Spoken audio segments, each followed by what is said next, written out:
Bigger is always better, and this is no exception. When it comes to bins, if you can build a bigger bin, you might as well, because small bins are super inefficient and you're not saving money by building a small bin. So this bin probably cost us, well, it did cost us right around $250,000 all said and done. But if we were to make it a smaller bin, sure, we would have had a smaller price, but the cost per bushel would have been higher because you have so many fixed costs.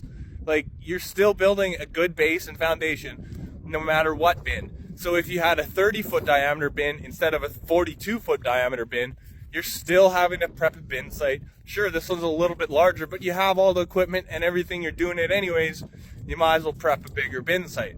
Also, this bin has to have electrical. And whether it's a small bin or a big bin, your electrical cost and getting the electrical out here is still gonna be expensive. So you might as well have more bushels of storage and your cost per bushel goes down, which in the long run helps. Sorry, I'm out of breath from walking up the stairs here around the bin, but this is a full section minus the yard site, and we were able to fit it all in this bin.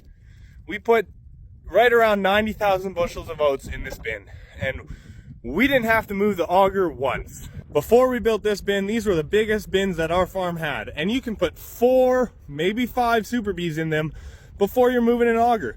That sucks. Those 4 bins are half the size combined as this bin is, which is awesome. Sure, we had to buy a new auger, but augers are a liquid asset. You can buy an auger and sell it right away. It's not a big deal. But you are stuck with a bin. You cannot move a bin, and if you are moving a bin, it is for pennies on the dollar.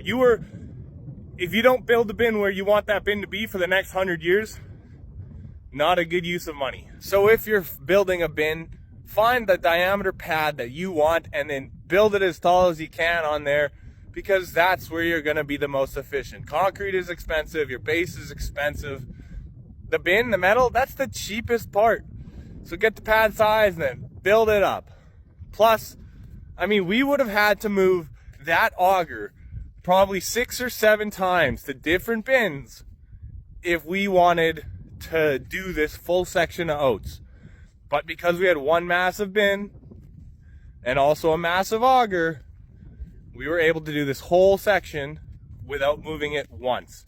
And that was a game changer for harvest. Let me tell you, mind blown.